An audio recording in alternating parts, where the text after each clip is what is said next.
Hello, Rasha here.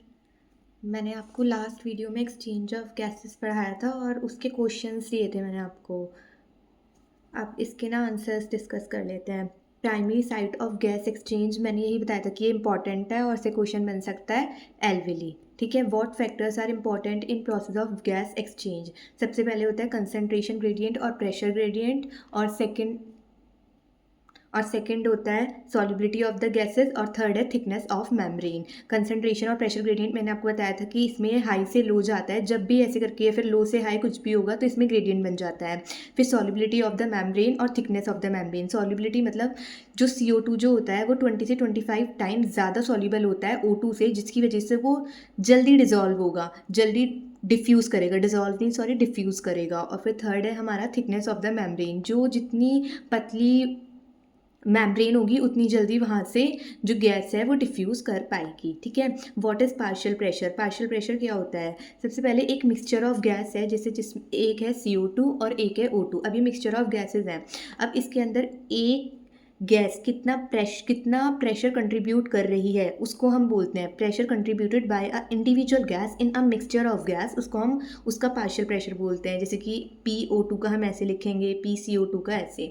How many times more soluble is CO2 then O2। ये मैंने अभी इस वाले क्वेश्चन में बताया कि सॉल्युबिलिटी चाहिए होता है, तो इसमें 20 से 25 आ जाएगा। What is the total thickness of diffusion membrane, ये लेस देन 1 मिलीमीटर होता है। Gas exchange occur through the process of, ये मैंने बताया था, इसको मैंने लाइन किया था कि सिंपल डिफ्यूजन मेम्ब्रेन के अंदर 3 लेयर्स होती हैं। Thin squamous epithelium of alveoli, endothelium of alveolar capillaries, और बीच में होती है बेसमेंट मेम्ब्रेन। ठीक है, इनको अच्छे से आप याद कर लीजिएगा।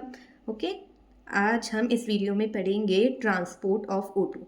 ठीक है, अब जैसे इसमें पूरा यहाँ पे इस करके लिखा हुआ है, मैंने इसको छोटे से फॉर्म में लिख दिया है जिससे आप आराम से पढ़ पाएंगे। अब जैसे बॉडी है, तो बॉडी में किसी भी चीज़ का अगर हमें ट्रांसपोर्ट करना है तो उसमें हमें ब्लड हेल्प करवाता है। मतलब blood is the medium for transport, चाहे वो ऑक्सीजन का हो, CO2 का हो, कोई सी भी गैस हो, उसका जो ट्रांसपोर्ट होता है हमारी बॉडी के अंदर वो किसके थ्रू होता है, वो ब्लड के थ्रू होता है। तो अब सबसे पहले हम ऑक्सीजन का ट्रांसपोर्ट देखेंगे कि वो कैसे हो रहा है। ऑक्सीजन का ट्रांसपोर्ट में ब्लड जो है वो 97% करवाता है। और ब्लड के अंदर कौन करवाता है, ब्लड के अंदर होता है RBC।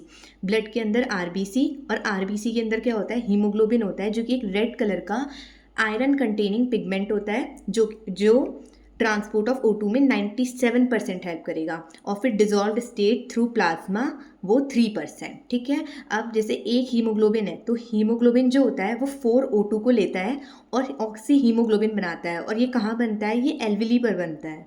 ठीक है, और ये रिवर्सिबल मैनर में बनता है। और इसको कर लेना याद से, कभी यहाँ पे किसी क्वेश्चन में लिखा आ जाए कि इरिवर्सिबल, तो आप लोग कंफ्यूज मत हो जाना, क्योंकि इसमें रिवर्सिबल आंसर है।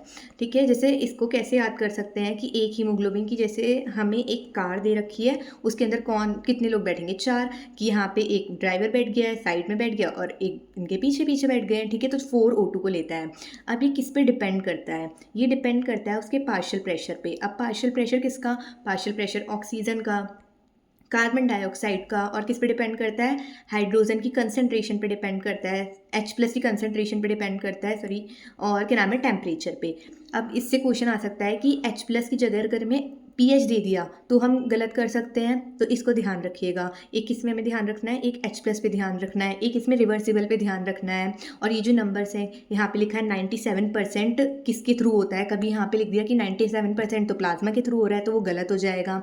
और ये कौन सा कंटेनिंग पिगमेंट है, ठीक है, Fe है, आयरन है ये। ठीक है, अब हमें ऑक्सी हीमोग्लोबिन बनाना है, तो वो कैसे बनेगा, एल्वेली पर पार्शियल प्रेशर ऑफ ऑक्सीजन ज़्यादा होता है, PCO2 कम होता है, H+ कम होती है और टेम्परेचर कम होती है, तो ऑक्सी हीमोग्लोबिन बन जाता है। जबकि टिश्यू पे इन सब का रिवर्स होता है, कि मतलब टिश्यू पे PCO2 ज़्यादा होगा, टेम्परेचर ज़्यादा होगा, H+ की कंसंट्रेशन ज़्यादा होगी, जिसकी वजह से ऑक्सी हीमोग्लोबिन से, मतलब HbO2 से हीमोग्लोबिन और ऑक्सीजन अलग हो जाएगा, और ऑक्सीजन किसके अंदर चला जाएगा, टिश्यूज़ के अंदर चला जाएगा। ठीक है, अब 100 ml of oxygenated blood delivers oxygen to tissues. कितना ऑक्सीजन लेके जाते हैं, 5 ml। मतलब हमने बताया कि एल्वली जो होती है, एल्वली से हमें टिश्यूज़ तक जाना है। अब इसमें ये कितना लेके जाएगा, 100 ml अगर ऑक्सीजनेटेड ब्लड है तो उसके अंदर 5 ml ऑक्सीजन लेके जाता है। ठीक है, इसको याद कर लेना कि ये 100 ml है, और इससे क्वेश्चन आते हैं कि 5 ml कितना O2 के लिए पूछा जाता है, तो O2 के लिए 5 ml होता है। अब हम ये कर लेंगे ये ग्राफ, मतलब ये ना बहुत ज़्यादा इंपॉर्टेंट है क्योंकि इससे बहुत सारे क्वेश्चन बनते हैं और बहुत सारे चैप्टर्स में ये सब चीज़ें हैं।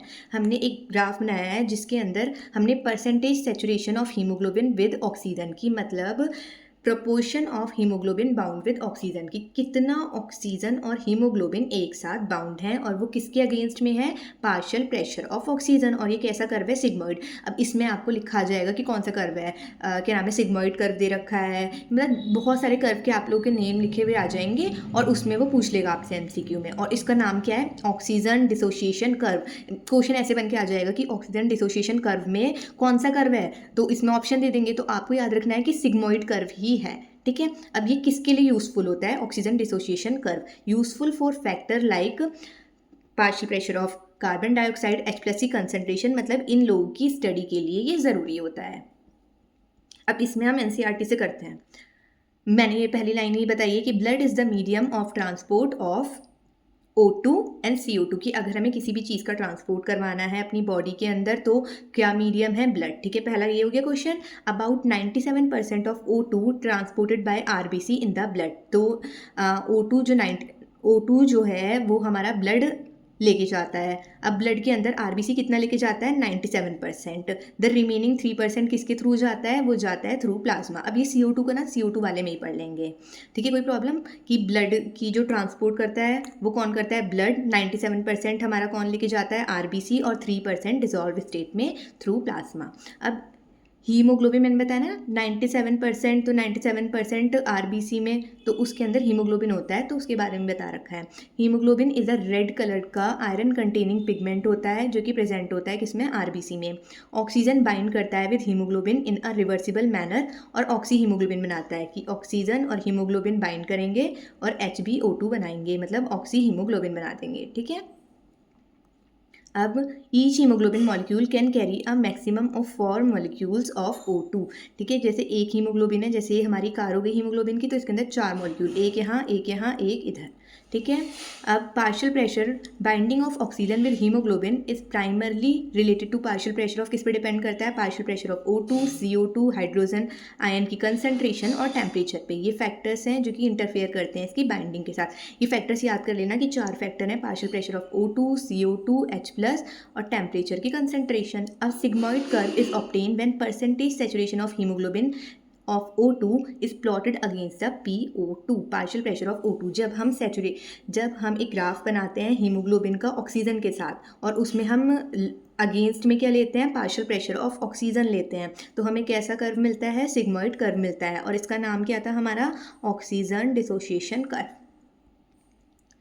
And is highly useful in studying the effect of factors like partial pressure of carbon dioxide, H+ concentration। ये मैंने ऊपर ही बता दिया कि जो ऑक्सीजन डिसोसिएशन कर्व होता है वो किस लिए इंपॉर्टेंट होता है, study the factors like PCO2 और H+ कंसंट्रेशन ऑन बाइंडिंग, की जब ऑक्सीजन और हीमोग्लोबिन एक दूसरे से बाइंड होते हैं तभी तो ये ग्राफ बनता है।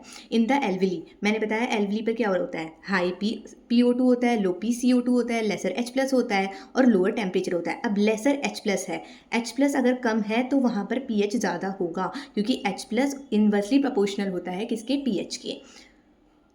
Are all favourable for the formation of oxy haemoglobin. अब जहाँ भी PO2 ज़्यादा है, ऑक्सीजन जहाँ ज़्यादा है, वो हीमोग्लोबिन के साथ बाइंड करके वो HbO2 बना देगा। अब जहाँ पे कम है तो O2 Hb से अलग हो जाएगा। वेरेज इन द टिश्यू, और टिश्यूज़ में O2 हमारा कम होता है क्योंकि वहाँ पे CO2 ज़्यादा होता है। Whereas low PO2, high PCO2, high H+ concentration and higher temperature exist, the condition are favourable for dissociation of oxygen from the oxy haemoglobin. की टिश्यूज़ पर हाई H+ होता है, हाई टेम्परेचर होता है, हाई PCO2 होता है और lower partial pressure of O2 होता है, जिसकी वजह से ऑक्सीजन ऑक्सी हीमोग्लोबिन से टूट जाता है। This clearly indicate that O2 get bound to haemoglobin in the lungs, की लंग्स में ऑक्सीजन ज़्यादा होता है जिसकी वजह से वो ऑक्सी हीमोग्लोबिन बना देता है, और टिश्यू में ऑक्सीजन कम होता है जिसकी वजह से वो वहाँ से हट जाता है। और ऑक्सीजन वहाँ पे क्यों टूटता है? वहाँ पे इसलिए टूटता है जिसकी वजह से वो टिश्यूज़ के अंदर जाए और अपनी कैटाबॉलिक प्रोसेसेस जो भी उसे करनी है, जो मैंने फर्स्ट में लिखा था ब्रीथिंग के लिए जो ज़रूरी है